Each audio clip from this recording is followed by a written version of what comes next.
friends, Josh Smithson here. I get to be the area director for Kerr County Young Life, and it is such a privilege, even during a time when it's challenging, to be a ministry of presence. We've continued to figure out a way to do it, and I'm thankful for you and thankful for the kids that we get to be involved in. Last March, as you know, we entered into a season where we couldn't be physically present with one another, and so we had to get creative in how we did ministry and how we continue to be present. And we, in that time, from the end of March to the beginning of June, we showed up in the yards of over 140 kids to remind them that they were still seen, known, and loved, regardless of how lonely they may have felt in their homes during that time. Over the summer, our camp trips got canceled, and so we had to do things creatively and gather kids in small groups or one-on-ones with Young Life leaders. And as this school year has started, again, we've been creative and we've been in communication and relationship with our school districts to ensure that when we gather, we're doing so safely and in a way that honors the schools and also honors the kids and is protecting everybody and keeping everybody safe. And so with Young Life Club and Wildlife Club, we've gathered with over 700 kids have checked in at one of our club events this fall. Safely gathered. We've done all of those outdoors where we've been able to do things and keep kids socially distanced as appropriate. All of our campaigners groups started up with the school year.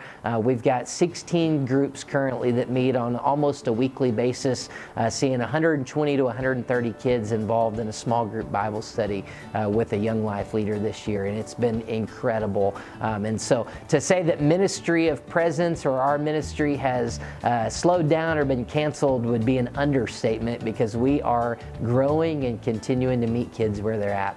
I could tell you story after story of these kids, but rather than me telling you about the kids that we've been involved with, I would love for you to hear from one of them.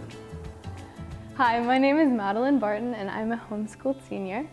Being homeschooled, you can imagine, it's a little bit more difficult to find a community that you feel included in. But growing up, I had every access to every Christian thing you can imagine. I went to church every single Sunday with my family, and I did devotionals every morning, and I went to a private Christian school in elementary school. But I never really felt included in it, if that makes sense. I felt like I was really looped into it just because that's what my family was doing. I never felt like it was mine. I started going to Young Life freshman year, and that's when I met my Young Life leader, Claire, and she really connected with me and invested a lot of time into me. So when she asked if I would go to Frontier Ranch that following summer, I of course said yes, because I trusted Claire wholeheartedly. I have a lot of really great memories from that week, but one of my favorites is when Josh came up to me at the end of the week and said, "Madeline, I don't think that you need Young Life. I think that you're the type of person that Young Life needs." I really took those words and I ran with them. After I got back, I made Young Life my thing, and I found my purpose in Young Life.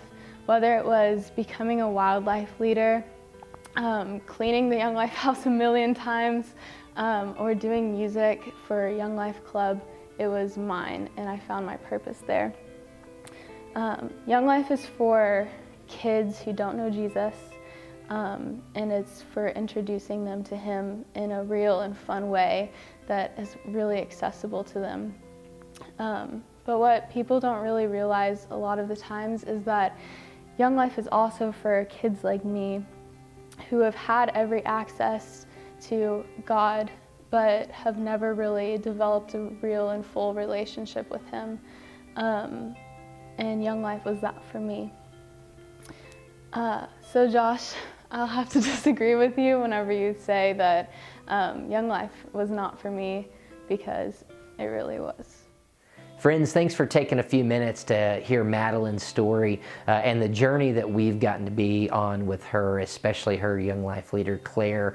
I want you to know that that's one of hundreds of stories we could tell, that we could share about kids that we're walking alongside, that we know by name and that we care for deeply, and that we hope to have the opportunity to introduce to a personal relationship with Jesus Christ.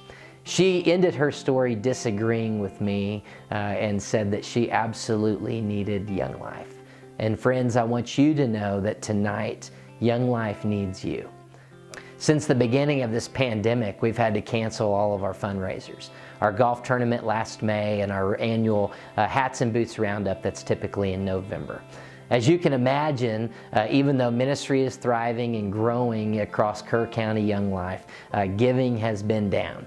And mostly because we've had to cancel those two events. We couldn't gather with people face to face, and so we started thinking, how can we be present with our donors? In the same way that we were present with kids last March through June, we decided we needed to show up in your front yard. So here I am in your living room, on your device, at your kitchen table, letting you know that Kerr County Young Life is still going and we have not canceled ministry. We're continuing to pursue kids. We're continuing to chase kids because we believe that every kid in Kerr County deserves the opportunity to hear about a God that loves them and begin a relationship with the Savior of the world, Jesus Christ. And we need your financial help to continue to do our mission in this town. So below there's some opportunities to give. You can click one of the specific things that's helping a Young Life leader purchase campaigners materials for their small group or be one-on-one with a kid having a cup of coffee, whatever that may be. There's also the opportunity to input any amount that you wish. And you should know that with that, for every gift of $1,000 or more, that will be matched up to $10,000 thanks to one generous donor that offered to do that for us on this giving day. I also want you to know that you can track how we're doing. Our goal tonight is $50,000 on this one day to raise, and so you can track that and watch us as we watch that red little ticker below, meet our goal and hopefully exceed our goal so that we can continue this ministry together. We can't do it without you. We won't do it without you, and we're grateful for you coming alongside us during this season of life.